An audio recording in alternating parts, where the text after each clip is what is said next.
देखो बच्चे, सबसे पहले हम रसायन विज्ञान के बारे में जानेंगे कि कहते किसे हैं। विज्ञान इसमें शब्द आया है, बहुत से विज्ञान होते हैं, लेकिन यहाँ केमिस्ट्री के बारे में आप कुछ जानेंगे। इसकी डिफिनीशन, विज्ञान की वह शाखा जिसके अंतर्गत पदार्थों के बनावट, गुणधर्म, संरचना आदि का अध्ययन किया जाता है, उसे रसायन विज्ञान कहते हैं। विज्ञान बहुत हैं, वनस्पति हैं, जीव है, भूगर्भ है, लेकिन आपको यहाँ मेन रसायन विज्ञान पढ़ना है, इसलिए रसायन विज्ञान के बारे में जानेंगे। इनके मुख्य दो भाग हैं।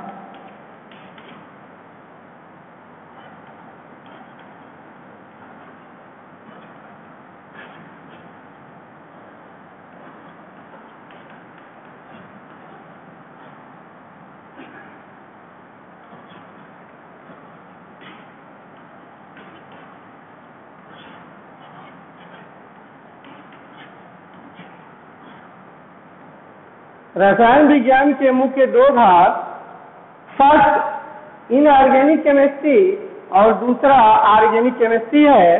तो इनऑर्गेनिक केमिस्ट्री किसे कहते हैं, इसको देखो। अब रसायन विज्ञान डिफाइन हो गया, अब आगे बढ़ेंगे।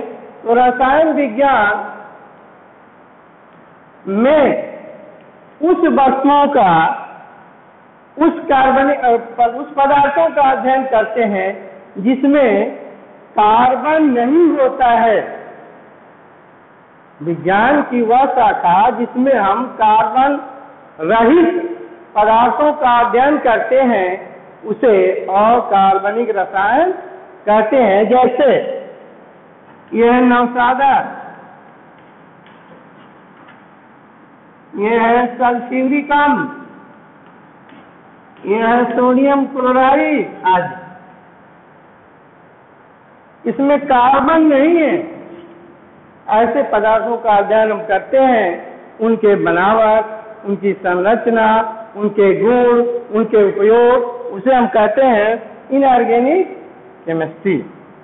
दूसरा भाग इसका है कार्बनिक रसायन। रसायन विज्ञान की वह शाखा जिसके अंतर्गत कार्बन युक्त यानी कार्बन सहित, जिसमें कार्बन हो, उस पदार्थों का अध्ययन करते हैं, उनके बनावट, गुणधर्म, संरचना के बारे में, उसे कार्बनिक रसायन कहते हैं। जैसे यह मेथेन, यह बेंजीन, यह फिनोल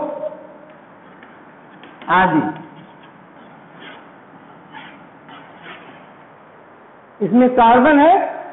जिस पदार्थ में कार्बन होगा वो कार्बनिक रसायन के अंतर्गत आएगा। अब आगे हम बढ़ रहे हैं।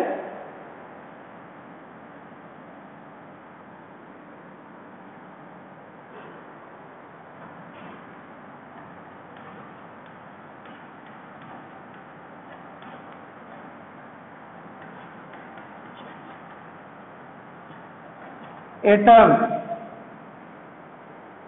ये आप 10th में पढ़ चुके हो, 9th में भी पढ़ चुके हो। फिर ये मूल अवधारणा में आ रहा, आपको पाठ में थोड़ा थोड़ा सब कुछ बता करके अगले अध्याय में जाएंगे तो मेन 11 के कोर्स चालू होंगे। एटम्स क्या होते हैं,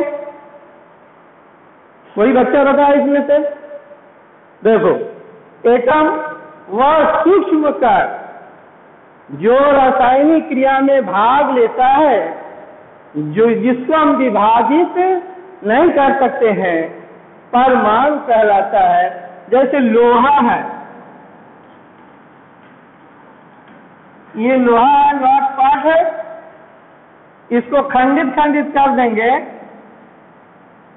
तो ये सब लोहा ही कहलाएगा, अर्थात इसको हम एटम कहेंगे। अब उसके एटम के पार्ट कितने होते हैं? एटम के पार्ट 9 में पढ़ चुके हैं। तो बहुत बच्चे कहते हैं कि इलेक्ट्रॉन, प्रोटॉन, न्यूट्रॉन। ये पार्ट नहीं है, इनसे मिलकर बना है। पार्ट इसके दो होता है, परमाणु के भाग,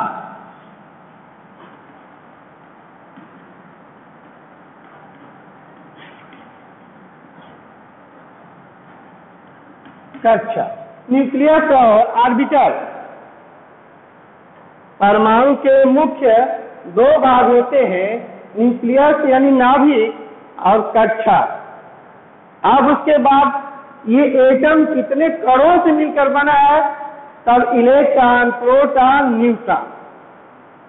लेकिन इसी में रहेंगे, परमाणु के भाग में ही तीनों रहेंगे। तो नाभिक में परमाणु का ये नाभिक है, ये कक्षा है, तो इसमें न्यूट्रॉन और प्रोटॉन होते हैं और इसमें इलेक्ट्रॉन। कुल मिला के 3 कण हो गए, प्रोटॉन, न्यूट्रॉन, इलेक्ट्रॉन। लेकिन भाग इनके 2 ही है, ये नाभिक है, ये कक्षा है। नाभिक में न्यूट्रॉन और प्रोटॉन होते हैं और कक्षा में इलेक्ट्रॉन। कक्षा में क्या होते हैं, क्योंकि इलेक्ट्रॉन कक्षाओं में चक्कर लगाते हैं और नाभिक स्थिर होता है। लेकिन ये भी प्रश्न है कि हर इंसान काम करते करते थक जाते हैं, लेकिन इलेक्ट्रॉन घूमते घूमते क्यों नहीं रुकता है या गिर जाता है नाभिक में? तो आप देखो, इस पर इलेक्ट्रॉन पर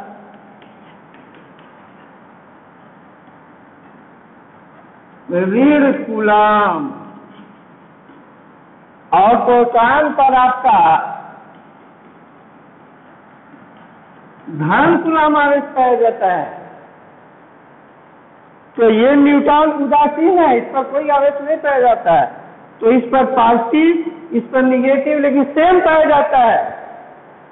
सेम आवेशों में अट्रैक्शन होता है, रिपल्शन होता है, और विपरीत आवेशों में अट्रैक्शन होता है। तो ये पॉजिटिव है, ये निगेटिव है।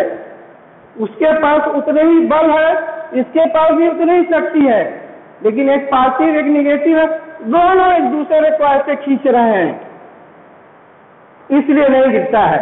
इलेक्ट्रॉन नहीं गिरता है, वो कंटिन्यू चलने लगता है। तो मेन परमाणु के 2 भाग हुए, नाभिक और कक्षा, और इनके फंडामेंटल कण जो हुए, मूल जो कण हुए, इलेक्ट्रॉन, प्रोटॉन, न्यूट्रॉन हुए। अब आपके सामने ऐसे कोई संकेत आ जाए,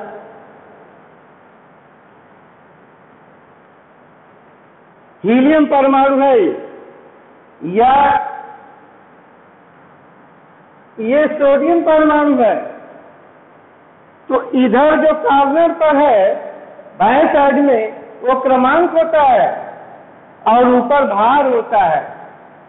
तो आपसे पूछा जाए कि इस सोडियम परमाणु का इलेक्ट्रॉन कितना है, प्रोटॉन कितना है, क्रमांक कितना है और न्यूट्रॉन भी कितना है, तो आप 1 से 3 आंसर देंगे। सीरियल नंबर को ही क्रमांक कहते हैं। अब सीरियल नंबर 1, 2, 3 लिख दिया जाए, यहाँ रसायन विज्ञान में वो इलेक्ट्रॉन हो गया, तो ये 11 इसका इलेक्ट्रॉन हुआ।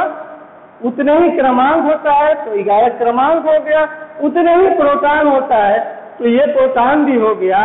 और न्यूट्रॉन बताने के लिए भार में से घटा देंगे प्रोटॉन, तो 23 में से घटा देंगे तो 12 आ जाएगा, तो 12 न्यूट्रॉन होंगे। इस प्रकार परमाणु के 3 चीजें इक्वल होते हैं, क्रमांक, प्रोटॉन, इलेक्ट्रॉन। और भार को डिनोटेड बाय ये होता है P+N, this is called nucleus. Nucleus का भार को ही परमाणु का द्रव्यमान कहते हैं।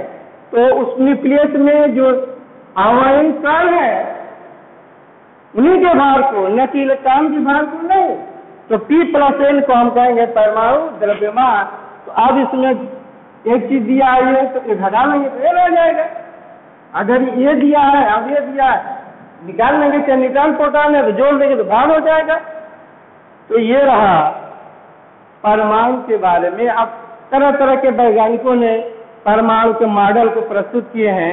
नील्स बोर मॉडल है, रदरफोर्ड मॉडल है, बहुत से हैं, थॉमसन मॉडल है। तो इसको नेक्स्ट टर्म को आपको